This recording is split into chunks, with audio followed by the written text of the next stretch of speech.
Good afternoon, everybody. Thank you so much for joining us for this session. And as Kathy described, really our focus at Pluralsight is specifically on addressing the technology skills gap. So I'm Lisa Minogue-White. I'm Enterprise Director at Pluralsight. And my background is actually in knowledge management and as a technologist by trade. So it's something that has been on my mind for the last few decades in terms of how we address this. But in recent times, this issue's become more and more of a challenge for organisations moving forward. And I think what that means is it's probably one of the most exciting times to work in learning and development, because there is a critical need for individuals, for teams, for organisations, for countries, for economies, societies to address this particular issue, the technology skills gap. So that's what hopefully we'll be discussing today, not just me. I'll be asking you some questions on how we go about that. And the title, really, of our talk today, Technology Skills, Your Organisation's Superpower or Achilles Heel, really designed to see what we can uncover in terms of the brilliance in technology in your organisations. And it can be an intimidating area to work in. Sometimes we feel if we don't have the language, if we don't have the taxonomy to talk about technology, this can become an issue.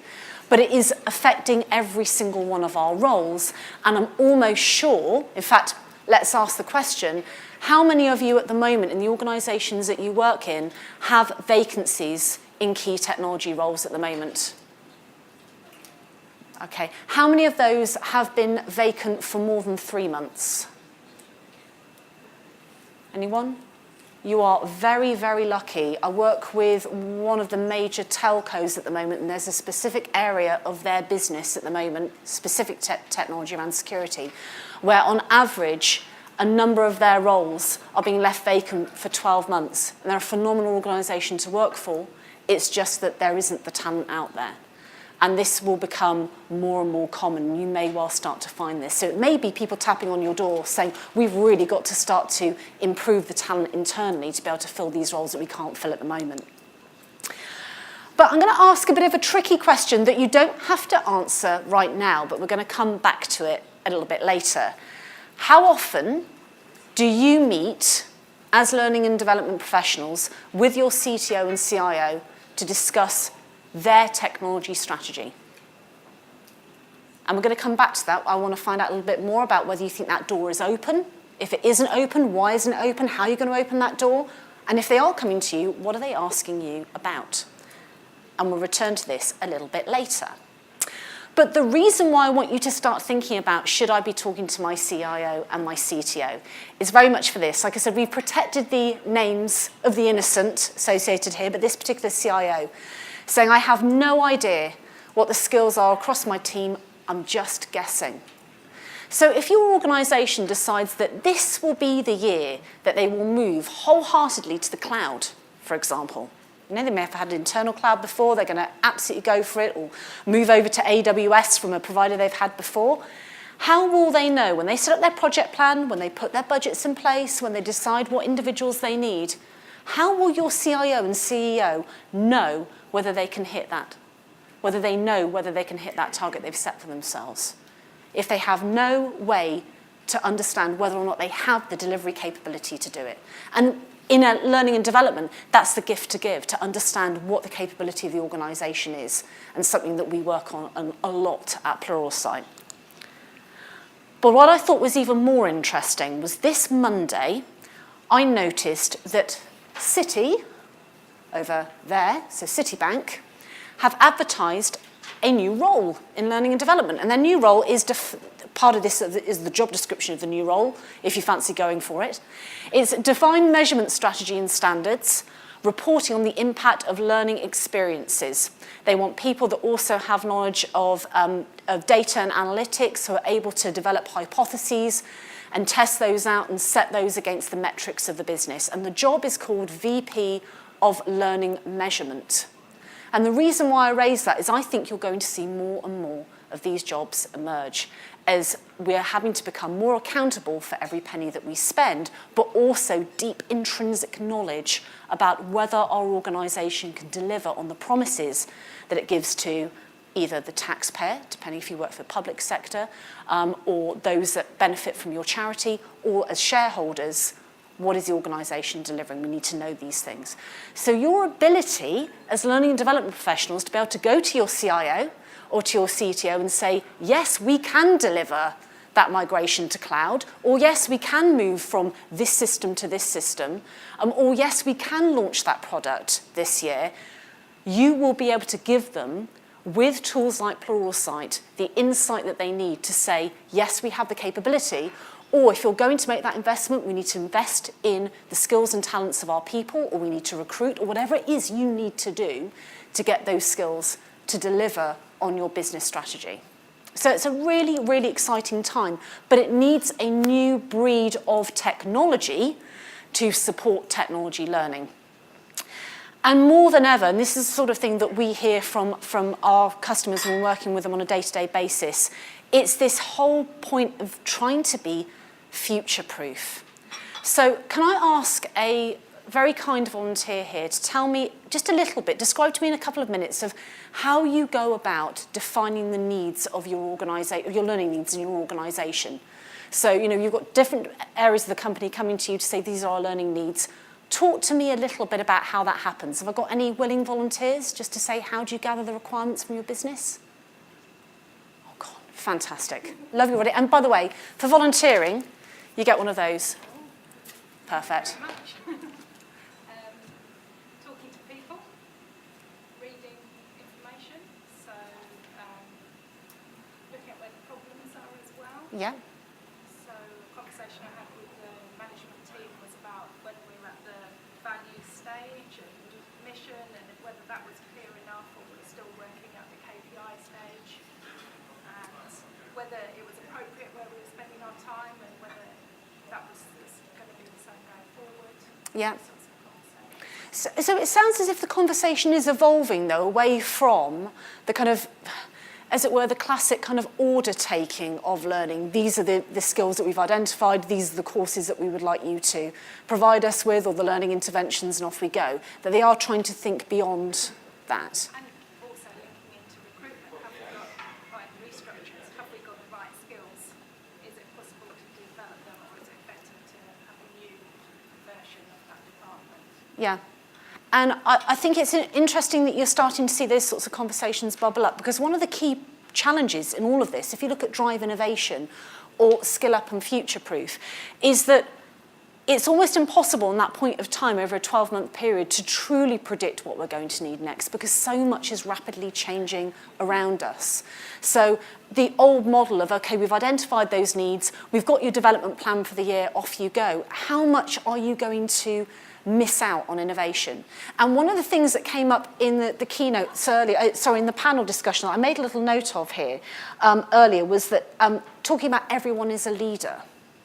Well, everybody in your organisation is also an inventor. And I'll give you a really good example. So again, happens to be, it's very convenient where I'm standing actually, because I just keep pointing out the window at various places. But Barclays that we work with, talking about everyone being an inventor, it's about having the opportunities and the skills at hand to be able to take that kind of moment, that spark of inspiration, and do something with it. And in the end, that's what learning is all about. You know, learning is a process by which we are able to do something different and something new. And a young lad over in Barclays, on their grad scheme, they were given the opportunity to essentially do some experimentation. So using Pluralsight, that was the way that his technology learning paths were mapped out for him. So he knew to move into the role that he needed, there was various content that was curated for him and that would help him get to where he needs to go. But even that, just that one element, is a little bit too prescriptive, because there will be other ideas that that young man will have about ways that he can make life better at Barclays, and he did. So he'd already done a little bit on app development, and he had a spark of an idea to think, hang on a minute, for lots of people, accessibility may well be an issue, or they just may wish to engage with us as a bank in a different way. I think we could make that app voice-enabled. And he spent couple of hours on some iOS development courses that we have, and looking at voice enablement and things like Siri and Alexa, etc. And that one young lad built the first voice-enabled retail banking app for a World Bank. And he did it Because rather than be constrained to, so this year, young man, your development path will look like this, or these are the technologies you need to learn, he had the possibility to be able to carve his own path, to carve his own destiny. And when we're thinking about supporting organisations with learning, we need to think beyond just this is what your job family looks like, or this is what the competency model says, and actually look to how can we create an environment and use technologies that are available to us to give people the opportunity to do things that we may not predict. We don't know who they'll speak to. You've all had wonderful conversations here today, and you've been inspired by the conversations you've had. That young lad clearly was inspired by something that he experienced and felt that he could bring that back into work. So as learning and development professionals, we need to give people as many opportunities and tools as possible to really, tap into those talents. And as such, if we do that, then increasing productivity, etc., that all becomes par for the course.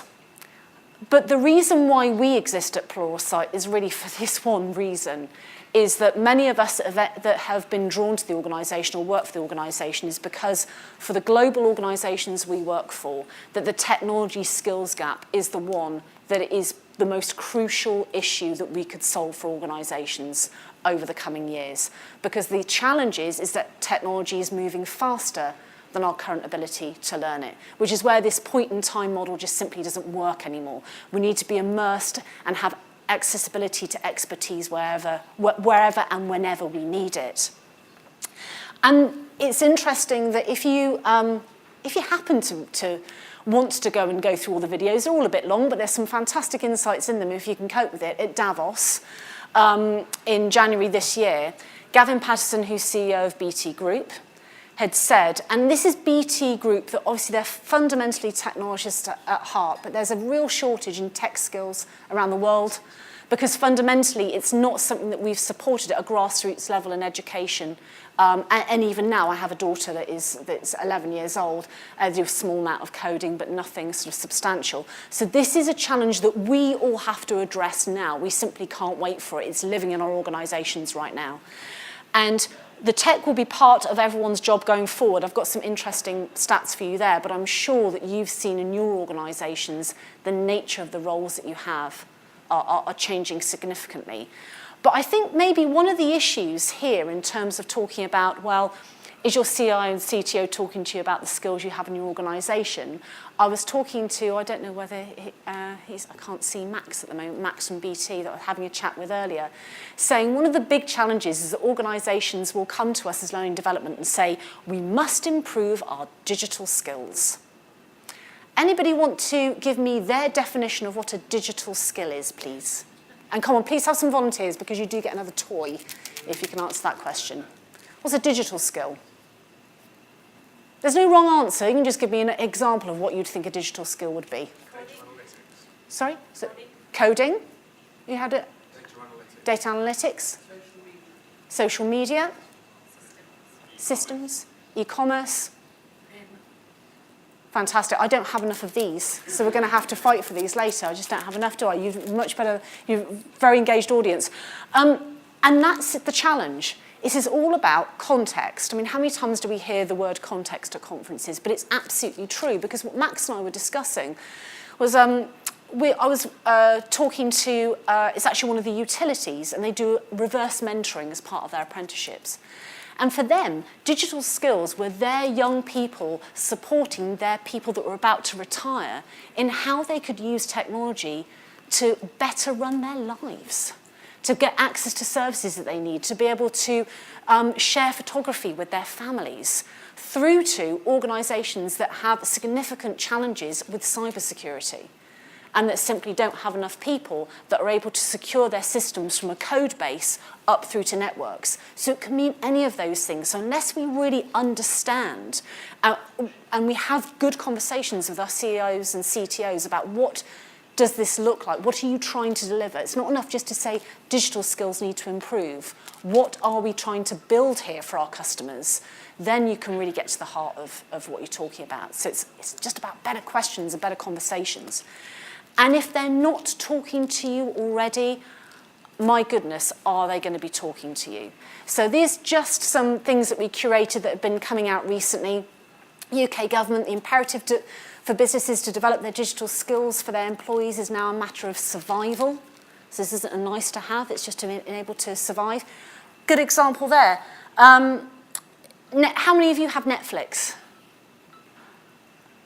Okay. How many of you used Blockbuster? Remember Blockbuster? Yeah. So think about the journey there from Blockbuster to Netflix, or Polaroid that were caught napping with the digital photography revolution, or Woolworths, for any of us that remember taking a bit of extra pick and mix from the pick and mix when we weren't supposed to with the scoop. But that's the point, is that it's about a matter of survival. And these are organisations that, you know, as it were, died a death in front of us in a relatively slow period of time. This is just speeding up. And it's something that, for example, again, being at Canary Wharf is a very interesting place to be, because it's something that all of those institutions over there are thinking about very, very seriously. There's very interesting startups in this space, and they need to get on top of this, and that's a lot of their investment is looking at this. That in Europe, we're facing a shortage of 350,000 IT security staff. This isn't IT staff, IT security staff by 2022, just in Europe. And if you then take out the macro view of that, about 108 million workers currently in the United States hold jobs that require moderate or high digital knowledge. And that's just right now. So the technology skills gap for the learning and development profession is one of the most important callings, because it does start to empower people to be able to build their careers and be masters of their own destiny, be the leaders of the future. But technology will be powering this. And it is also about empowering the inventors in our organisation, just as you're describing. Actually, describing enterprise is a great example there, in terms of will be bubbling up people that may well be leaders and want to be leaders, but others that may not. But they may want to invent what your future services will be. You know, what driverless technology will mean for somebody like enterprise. It's those sorts of inventors that we need to encourage out there. And it's a very sort of famous commentator in our space. It's a bit of a doom and gloom quote here, I suppose, but once a new technology rolls over you, if you're not part of the steamroller, you're part of the road. And that really is the Blockbuster and Netflix story. So no organisation wants to go that way. So how do we address it? Well, if we look at, and can you see that this actually finishes in 2016? Technology skills have a 2-year half-life. That's been debated whether it's even 2-year half-life now. So I'd like to just pause for a moment and ask you, really, for anybody that is responsible in your organisation for technology skills or work with technology skills, would anybody just like to share with us the kind of challenge that they are facing in this space at the moment? Wonderful, thank you. There you go, look, you just put your hand up first. Even, just there you go. So, not a new challenge, always been there, but it's getting bigger and bigger is the rate of change. So no sooner have you developed a learning solution than the platform's change. So even if it's just a simple swapping out a screenshot to something much bigger, you know, a whole new feature or piece of functionality, you just simply can't keep up with production, let alone that then, you know, constantly bombarding the end users that, oh, you need more training, you need more training, you need more training, and they're like, when am I going to get on with my job? You can teach me new stuff. Yeah, and how do you address that at the moment then? What do you do? Well, we make our learning as small and as non-disruptive as possible, so we don't bring anybody into the classroom, for example, for a day to learn all about this new platform. It's all drip feeding, so that whilst it's probably, you know, they're still bombarded by us constantly giving them new information, it's actually less disruptive, you know, get on with their working day, and they can digest it a little bit better as well. But there isn't a magic bullet, you know, and you just have to live with it, I think. Yeah. And I'd just like to say at this point as a caveat that no money has changed hands between us, has it? Because my next slide is this. So this was not pre-planned. But the reason why we have here the classroom is broken. Now, I ought to just stop for a moment and say, I am not suggesting that your face-to-face time should no longer exist. So my background is as a technologist, and then I moved into knowledge management. And I know just how important face-to-face time is to address some of the most important challenges your organisation will have. But just as you described there, the technology skills gap is something that we're living with all of the time, and it is constantly evolving and it's constantly changing. So when we talk about learning for technologists, we're not just talking about that person would like to learn how to code in Python, for example, use Python. That's not what we're talking about here. These are people that are trying to also solve problems that are evolving on a day-by-day basis. You know, think about security, for example. Those sorts of threats are emerging. Equally, if I'm trying to sort out a broken piece of code, that's something that I really need to sort out and that would be costing the organisation a huge amount of money. So this isn't just about, do we have the right kind of education available for our technologists? It's how do we help them solve problems in a consistent way from a trusted source that we know is going to deliver what they need to do. And if you're trying to encourage people to develop technology skills, then you should be harnessing technology to do that. You know, Pluralsight as an organisation began from some guys that were Microsoft experts and Microsoft trainers, server technology, going around the world, realising they weren't scalable and thinking, hang on a minute, why aren't we using technology to do technology learning? So it's, you know, it's taking the right context, the right need, and putting the right solution in there. And that's really what they arrived at, you know, on one of these long-haul flights, another, you know, red-eye flight that they were on. If this is about a technology learning strategy, then it needs to be technology-driven. We need to be building this into the system. And I thought I would just share with you a couple of case studies just to show how this kind of plays out in reality. So Nationwide, and we have some people from Nationwide here today, I'm glad to say, that we started working with Nationwide because one of the challenges that they were facing was that it's a huge demand for evolution and innovation in technology in the financial services space, always the case, but you've always got all the issues with resilience and security, all that kind of thing. And quite often a lot of organisations need to rely on external resources to do it. And as we all know, those sorts of external resources can be expensive. And as I said, I come from a knowledge management background. One of the key issues is knowledge then also walking out the door. So how do we retain that and able to manage our systems better? So we started working with Nationwide so that they could quantify where they are right now. So before we say, bye-bye external consultants, do we know that we have the capability to carry on doing work when they've left and when they've gone out the door? So before we even start thinking, what technology do we need to learn about? We need to quantify where we're going to start. We need to know where we're going to start. So they worked with us. The people that were on this initial proof of concept all took a skill IQ that is one of the features of Pluralsight in order to benchmark their capability at that point. They then get prescribed learning based on where they are or what their role is. So not only their capability, but also the type of work that they're doing. And so what Nationwide are able to do is quantify how they are improving against the metrics that they set themselves in terms of technology capability. And once they're able to do that, then, and this is where I keep coming back to this, why did I ask you the question about the CIO and the CTO? They're able to have that kind of conversation to essentially say, yes, we can see that we have the capability to take this in-house now. We have the assurity, we have the evidence, we have the data to show that we have the skills and talent that we need to be able to support our systems. And that's the work that we are continuing to do with Nationwide. This is a small project, a very specific team that we're working on, but thank you ever so much. But that's why they were doing it.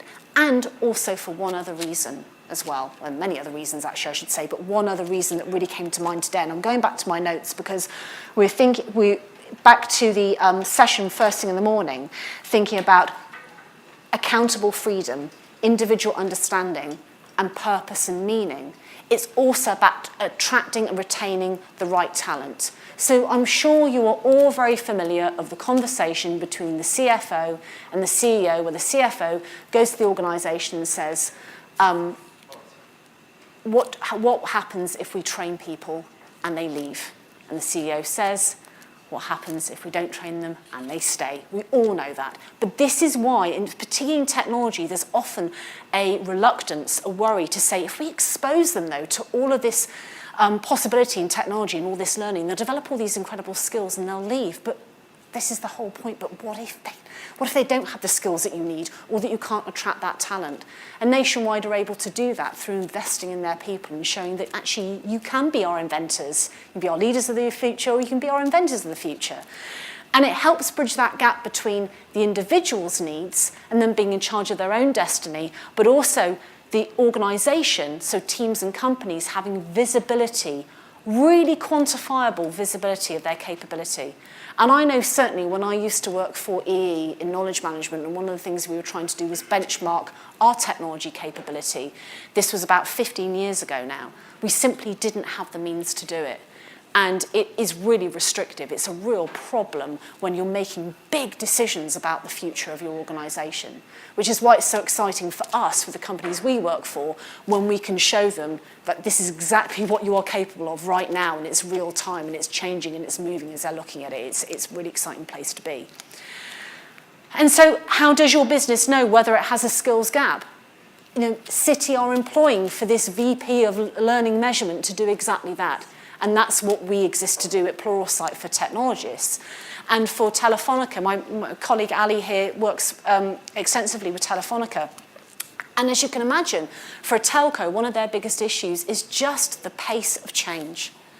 So the speed at which you have to learn is unprecedented. And where you are, you know, particularly if you work for something like Telefonica, you could be out in the field, you may be, you know, at a base station one day, back at a network control centre the next day. Being able to find issues, find problems to the issues that you're facing right now, it needs to be right there at your fingertips. It just has to be, otherwise you just can't move quick enough. And you can't make your services resilient enough or reach the required standard that your customers expect of you. And it's also good to learn, as it had here, it's good to learn something complex at a time when your brain is most active.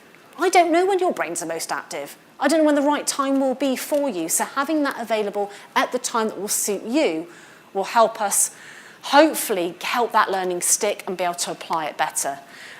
And there's actually the practical issue of the volume of people to be trained. It's about a scalability issue. There won't be a couple of people in your organisation that will need to know Java. There will be many, many, and it will only be that one version of Java at that one point in time will be shifting and will be changing, and it will become JavaScript and off it will go. That the volume of people that need to be trained and the rate of change means that your technology skills strategy needs to look different today, and it needs to be adaptive.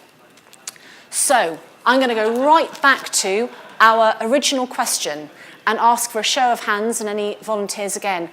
How many of you have ever met with your CTO or CIO to discuss their technology strategy?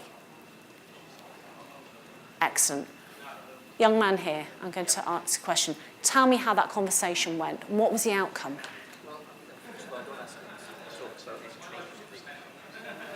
Did you hear that, everybody? Don't talk about any training that they need. Excellent. Come. Digital transformation, as we call it. And I think one of the things is you look at what you're trying to achieve with that, and then you quantify then what the skills needed to actually achieve that transformational change. But I don't ask them what systems they're going to put in, or what they're looking at what the outcomes are, as opposed to. And that's wonderful. You definitely deserve one of those. Well done. Good answer, Ian. Because this is exactly the point, and this is where it all comes home to roost about why you're in learning and development and why you do what you do.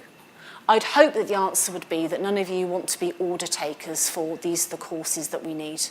It's about solving real business challenges, and that's the work that we do at Pluralsight, is really understanding what is your technology strategy, what are you needing to build this year or make more resilient or put out into the marketplace, and how can we help you with the skills that you then need that we've identified through something we're really trying to do.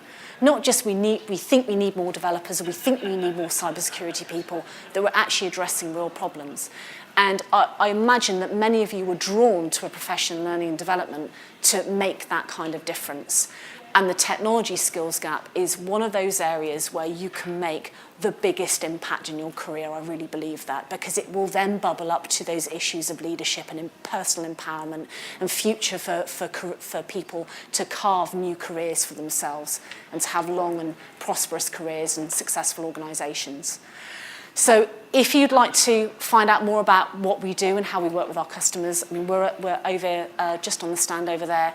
But if you want to talk more generally about how your technology strategy is playing out in your organisation and some of the things that you can do to help your organisation really fill that technology skills gap, we'd be delighted to speak with you.